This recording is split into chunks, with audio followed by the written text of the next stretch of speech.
আসসালামু আলাইকুম everyone, welcome back to my new another blog from simple lifestyle. কেমন আছেন সবাই? ভিডিওটি শুরু করছি আমি বুধবার মর্নিং থেকে। ফার্স্টে এখানে আমি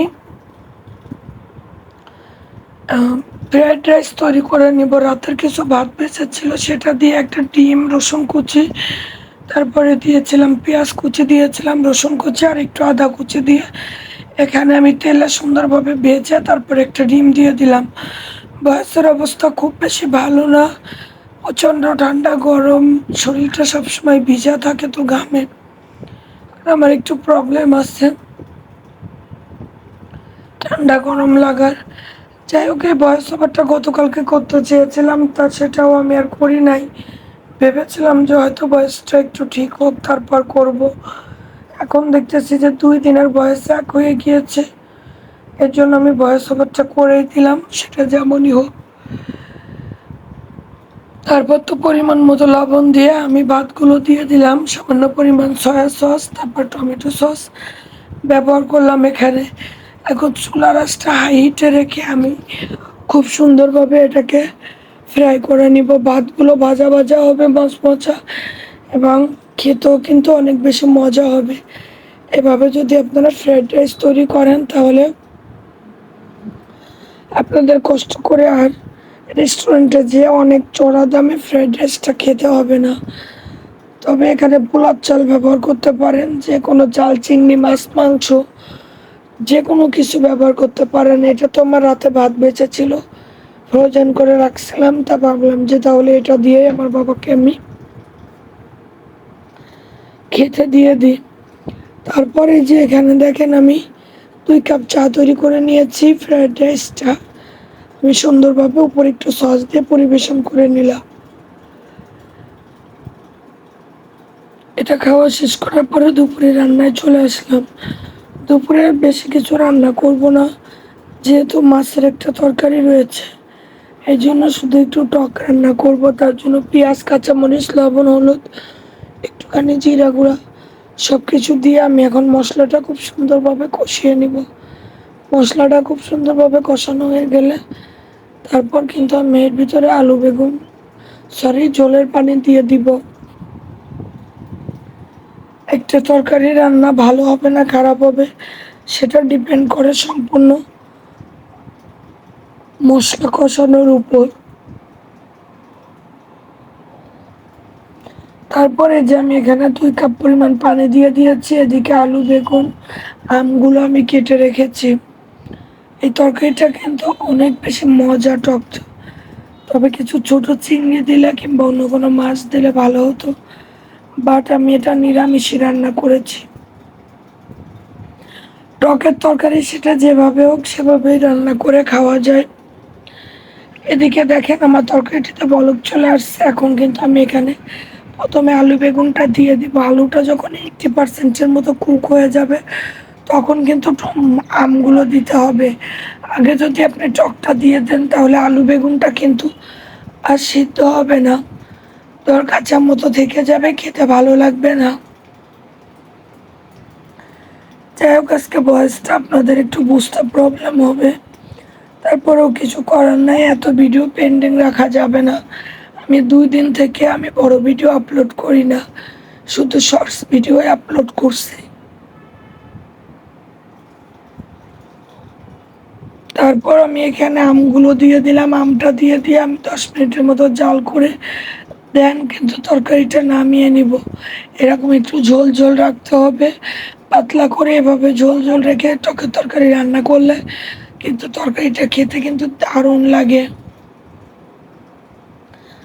তারপর আমি এদিকে এই যে মাছের তরকারি, আলু দিয়ে মাছ রান্না করা ছিল, সেটাকে গরম করে নিয়েছি। আর এদিকে টকের তরকারিটা আমার কমপ্লিট হয়ে গিয়েছে। প্রচণ্ড গরম পড়ছে, এই গরমে মনে হয় না আমি বেঁচে থাকতে পারবো, আমার খুব বেশি কষ্ট হচ্ছে।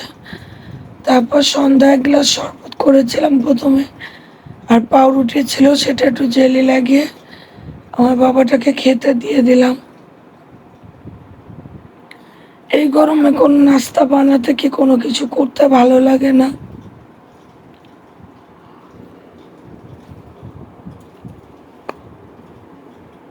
তারপর শরবত আর রুটিটা রেডি করে দিয়ে দেওয়ার পর আমি কিন্তু চা তৈরি করতে গিয়েছিলাম। এই প্রচণ্ড গরমেও এমন একটা দিন নাই যে আমি চা খাবো না। সকাল বিকাল আমার প্রচুর পরিমাণে চা আমাকে খেতে হবে। তাই আমি চায়ের সঙ্গে একটু টোস্ট বিস্কুট নিয়ে নিয়েছিলাম। আসলে এখন এমন একটা পরিস্থিতি, বিদ্যুতের যে পরিমাণ ডিস্টার্ব করছে তাতে একবেলা কাজ করলে আর একবেলা আর মন চায় না। আমার বাবাটা তো মোমবাতি নিয়ে পড়া শুরু করছে। বিদ্যুৎ বিরক্ত করলে কি হবে? পড়াশোনা তো আর থেমে থাকবে না, কারণ এক্সাম চলে আসছে। সরি, 28 তারিখ থেকে আর কি, মঙ্গলবার থেকে আমার বাবাটার এক্সাম শুরু। অনেকে ক্লাস পরীক্ষার মূল্যায়ন করে না, কিন্তু এর একটা পরীক্ষা, যে একটা মার্ক যে কতখানি ফাইনাল এক্সামে যে প্রয়োজন তা সেটা একমাত্র একটা স্টুডেন্টে জানে। তাই সিটি এক্সামটাও আপনারা ক্লাস টেস্টটা খুব সিরিয়াসভাবে নেবেন এবং সিরিয়াসভাবে দেওয়ার চেষ্টা করবেন। যাই হোক, তারপরে বিদ্যুতের আসা যাওয়া তো লেগেছিল। ওদিকে রাত বাজে 1টা 1:30, তখন আমার খুব পিঠা খেতে মন চাচ্ছিল। চাউলের গুঁড়া, ময়দা, চিনি, লবণ, একটুখানি বেকিং পাউডার দিয়ে আমি সুন্দরভাবে একটু বেটার রেডি করে নিলাম। এখানে নারকেল দিলে আরও বেশি ভালো হতো, বাট হঠাৎ করে যেহেতু পিঠা খেতে মন চেয়েছে, সেহেতু যেটা পেয়েছে হাতের কাছে সেটা দিয়ে কাজটা চালিয়ে নিয়েছি। তারপর আমি এখানে এটাকে 10 মিনিটের জন্য রেস্টে রাখছিলাম। রেস্টে রাখার জন্য আমার বেটারটা এই পজিশনে আছে। দেখেন, বিসমিল্লাহ বলে প্রথম পিঠা থেকেই আমার পিঠাগুলো কত সুন্দর ফুলছে এবং দেখতেও কতটা ভালো লাগছে। তারপর আমি কিন্তু এক এক করে প্রত্যেকটা পিঠা ভেজে নিয়েছি। পিঠাগুলো খেতে কিন্তু অনেক বেশি মজা ছিল। তবে আমার লাইফ থেকে একটা ব্যস্ততা আমি গতকাল থেকে শেষ করে দিয়েছি। আমার আর কোনো রেসপন্সিবিলিটি নাই। আমার বাচ্চার সব দায়িত্ব আমি ছেড়ে দিয়েছি। এখন থেকে ওর পড়াশোনা, ওর ভালো মন্দ সবটা ওই বুঝে নেবে।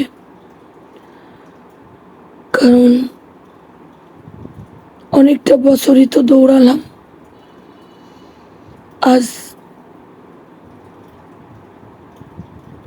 10টা বছর দৌড়ানোর পর আমার ফলাফল শূন্য হয়ে গিয়েছে। আর এই শূন্য ফলাফল নিয়ে আসলে আমি আর পাচ্ছি না। তাই সব দায়িত্বই মনে করবেন যে আমি একটুখানি ঝেড়ে ফেলে দিয়ে নিজেকে হালকা করে নিলাম। আল্লাহ হাফেজ, ভালো থাকবেন সবাই, সুস্থ থাকবেন। নেক্সট কোনো ভিডিও নিয়ে আবারও কথা বলতে চলে আসবো। সেই পর্যন্ত সিম্পল লাইফ স্টাইলের সাথে থাকবেন।